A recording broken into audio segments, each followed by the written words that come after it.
Wow, holy shit. Microsoft just bought Activision Blizzard for $68.7 billion. You guys are all sending me this news right now. And my God, God, the deep pockets of Microsoft is fucking insane, guys. Microsoft is seriously coming after Sony. They are serious about the gaming space, and I'm really, really fucking happy to see it, honestly. I hope Spencer can turn around the fucking terrible company culture that's over there at Activision Blizzard. I'm not holding out hope because I'm sure they're going to fucking let them be autonomous and but they really need to go in there and clean up shop. And it's hilarious because they probably used the sexual, misallegations and misconduct suit against Activision to lower their price and get it for a little bit of a deal. But this is fucking insane, guys. I can't believe I took pictures here of various Twitter posts because what this is meaning is this is basically tons and tons of IPs are now owned by Microsoft, and it blows my mind. Microsoft is like literally the Disney of the gaming world. So get this. This is what they have now. They have Call of Duty.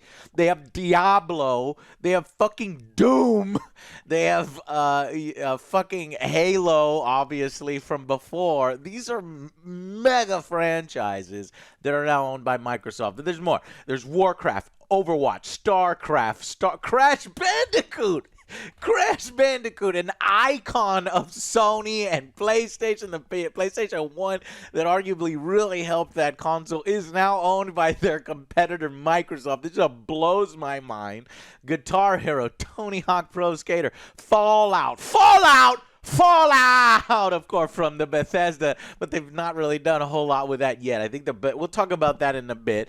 Doom, Quake, Psychonauts, Elder Scrolls, Prey, Wolfenstein, Dishonored, Minecraft. Of course, they did that acquisition a while back for billions and billions of dollars. That acquisition looks like a steal at this point. Candy Crush.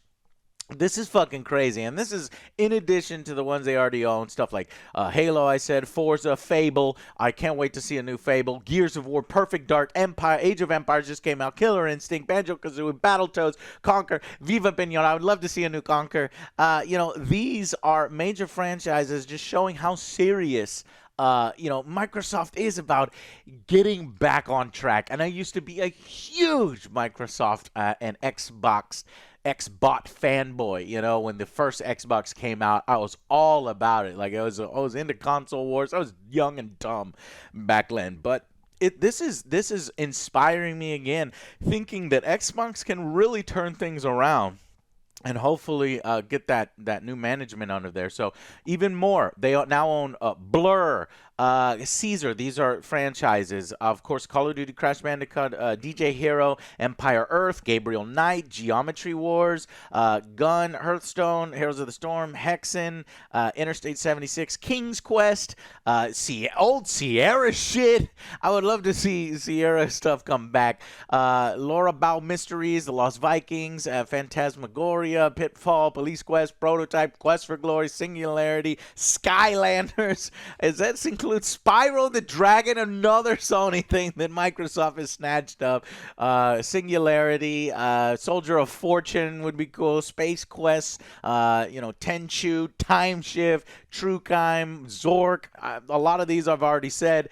It's fucking insane. And to put this shit in perspective for you guys, Microsoft paid $2 billion for Minecraft, and that's making them tons of money. They bought Bethesda for $7 billion. When I saw that, I was like, holy shit. Now, right now, there hasn't been much come from that. We did obviously, they put it on Game Pass, so that's really going to bode well for future things of the Activision Blizzard library on Game Pass. Game Pass is going to be freaking insane. It is going to be fucking insane. Like, everybody needs to get the Game Pass, and this is probably why they do it. Now, it's going to be a loss leader. Like, they're not going to make their money up right away. And so, if Sony was over here, like, I don't think the Game Pass is sustainable, and truly it's not unless you have the deep ass pockets of Microsoft. But then they're like, oh shit, the thing is working out pretty good. We need our own Game Pass, and now they're gonna do their own Sony Game Pass, anyways. And so Activision. 68.7 billion. For reference, again, Nintendo. What is Nintendo valued at? $71 billion. So Microsoft literally bought Blizzard Activision, which is valued almost the same as Nintendo. Of course, Nintendo would never sell themselves to Microsoft, but this is just showing you the buying power and the deep pockets of a company like Microsoft. It would be so weird if Nintendo bought Microsoft. That would never happen, though, obviously. And then what? So you're saying, okay, well, that's Nintendo. What about Sony itself? Well, the Sony market cap is only 145 billion, compared to Microsoft, which is their cap at 2.3 trillion dollars. So Sony themselves, they just do not have the acquisitions they don't have the resources to do acquisitions like this. And what I think they'll do from this is just keep playing to their strengths, their first party titles. They're fucking doing it right over there.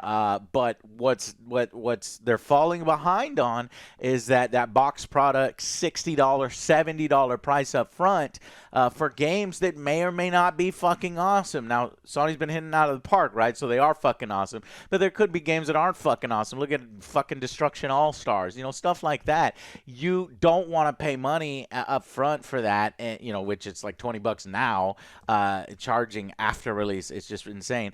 You need a Game Pass for something like that. And when Microsoft is putting out motherfucking Halo, you never thought, like, the first party title that would make them the most money, it's on Xbox Game Pass. It makes that the fact that, it doesn't have 4-player co-op. It doesn't have Forge. It makes these things easier to swallow when you only paid like fucking $5 for the Game Pass, or a subscription at $10, or the Ultimate, which can get all the way up to something like $15. But it's still an incredible value if you're definitely playing a library of thousands and thousands of games. So what they need to do is they need to fill this library with content, which is exactly what this acquisition does.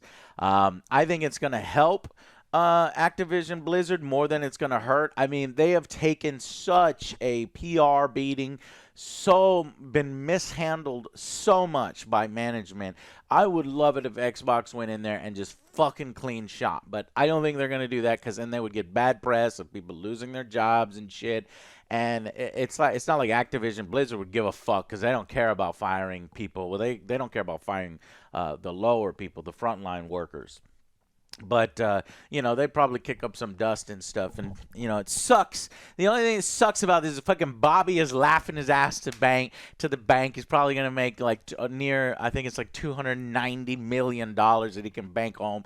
And he just wants to make it look like he's not incompetent, and this had nothing to do with any of the recent allegations and all this shit, and he's going to get a huge fucking bonus. And now they did announce that he'll stay on as CEO, but I think it's just for the transition period, and then they're going to get rid of him. In fact, this shit is actually a developing story right now. Bobby Kotick will reportedly step down as Activision's Blizzard CEO after that deal closes. So Bobby's out of there. That's fucking awesome. That's fucking good. We got rid of Bobby. It took Phil Spencer to do it. Another CEO to get rid of another CEO. We as gamers can't really do that. It's fucking CEOs fighting amongst themselves and pushing each other out. So the deal looks to close maybe June of 2023, meaning Activision is going to remain independent until then. So Bobby's probably going to stay on for that. And then he's going to get a huge, big big payday, as reported here by Drazen Schreier. And so optimism about management changes and the positive culture at several Xbox-owned studios, because I think that's what Xbox gets right. It seems as if they have a positive culture over there, and they're doing right. You look at 343; they actually care about what the gamers are fucking saying. I mean, they're it sucks because they're going from box product to free to play, Halo Infinite. But at least they give a shit about the prices. They say, okay, we're going to reduce our prices. We're going to look at what things we can do. Whereas Valorant's like, fuck you, pay me. Pay pig. When you say their microtransactions are too damn high, Valorant's like, fuck you. And that's why I don't play Valorant on fucking principle. I'm just not going to play that shit. At least, the companies that are being backed by Microsoft aren't like, give me $300 per fucking weapon in Halo. I mean, this is still a microtransaction future. So, whether Microsoft can curb some of Activision Blizzard's tendencies in that direction, I don't know. We'll see. Does this mean we'll see the new Diablo that's on? Do you guys not have fucking phones? Do you not have fucking phones? Will we see that shit on PC now? I don't know. I'm hoping for that. This is good. It's good news, and good news for Xbox.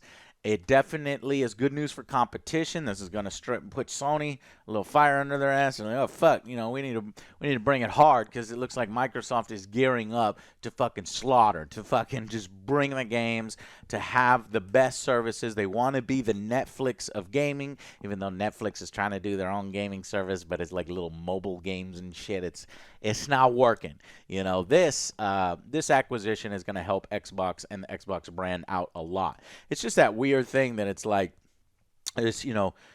it's weird for some people that Xbox doesn't really have exclusives, so it's like, what the fuck is the point in the Xbox console? People like me, because I got my PC and everything just comes out on the PC, so it's like, I don't need the Xbox, but I do need Microsoft for all of that and the Xbox Game Pass. So as long as they keep that going and put all of these games on the Xbox Game Pass from Activision Blizzard, wow, the gaming industry is on notice. So a lot of franchises, and hopefully a lot of this can be, they can revive a lot of these franchises, some of these older stuff. I would love to see some of this Sierra stuff and older stuff, come back. A lot of these dormant franchises like fucking Empire Earth and, a lot of this older stuff can come back in big ways. And so fucking Xbox now, Bethesda, motherfucking Activision, Blizzard. It's crazy. It's like, is Sony gonna grab EA?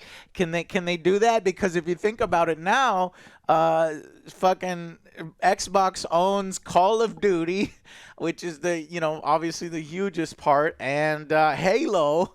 So what the fuck else do they need? I mean, they got it.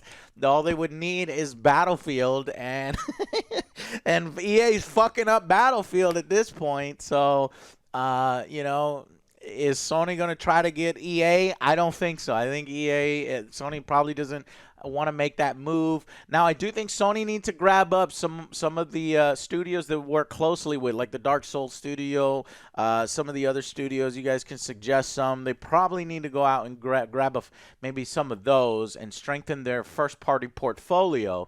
But can they go out and get something like EA? I don't think so. Can Microsoft? They certainly have the deepest fucking pockets, but they're already partnered. EA Play Pass on the Xbox Game Pass in a limited capacity. As you upgrade, you get more. So they kind of already don't really need to. They kind of got the milk without fucking buying the cow. You know what I'm saying? So Microsoft making the money moves. That's fucking awesome. I'm fucking excited to see where this goes. If it turns into a positive, right? Because I think Activision has been this biggest fucking meme and one of the shitty ass companies and really fucking up their licenses. And you want to shake up. You want something to shake things up. And the only thing that can do that is either money or, getting money or losing money, right? And so they're losing money from the gamers angle or getting money from an acquisition angle. And they're like, you're going to do things our way now. And so that's the direction Phil Spencer and Xbox has come in, and hopefully they'll be listening to our feedback, and we can take Activision and Blizzard and make it, good again, and see some of these dormant licenses and some of these current licenses get better. So hopefully Xbox is listening. And Microsoft is listening. All right, guys. Well, that's my thoughts on this acquisition. So far, it's exciting. It shows me that Xbox has life, that they're serious about this console generation. I felt like Xbox was kind of fading away. If they didn't have their fucking Game Pass, they'd be getting their asses kicked by Sony and first-party exclusives and all these things. But Xbox is slowly, like, it's turning. It's turning around. It feels like Xbox is outmaneuvering and Microsoft is outmaneuvering Sony for the future. A lot of this stuff isn't going to come to fruition until 2 years, 3 years, 5 years, 10 years, 15 years. This is a long-term strategy, a long-term plan, and Sony needs to react. They need to put some things into place. Honestly, if they don't already have things in place, but it's good because I need these. And you think that Microsoft has such big pockets that they could in fact buy Sony. That would never happen because Sony would never sell. But that would be bad because we need this kind of competition. We need that competition. So they need to be keeping each other honest. Same thing with Nintendo and keeping the creativity going. And and it's a good thing for indie games too, I think, because the Xbox Game Pass is a way to get indie games out there to a larger audience, especially if Game Pass starts to turn into this Netflix and mass market appeal with gamers and non-gamers and mobile gamers all going to one because the deal is so big, it's so exciting that then indie people can start getting all their games played and have a large publisher to support them. So it could be good for that too. Anyways, there is some potential negatives because if everything goes Game Pass, you have that sore thumb, that sore open wound, I should say, rather, of the live service game, of things coming out incomplete, of things we'll fix it later. It's on the Game Pass, so don't complain. Or in 6 months you'll get the full game. That is the thing that we need to worry about and keep an eye on as things and from this merger and see how things come out. So, Overwatch 2. Is that still a thing? I think it is. It's just I'm not excited for it, but I am excited for some of the other titles coming, like, I don't know, Diablo and stuff like that from Activision. So we'll see how Xbox handles this big acquisition. I think it's going to be positive for gaming. Hopefully, we'll see.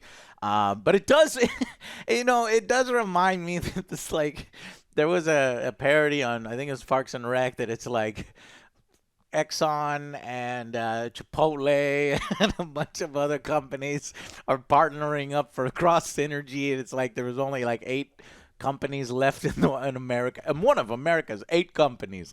That's kind of what it's turning into, and there is a scary aspect to that. So we'll have to see. Tell me your thoughts. What are you thinking?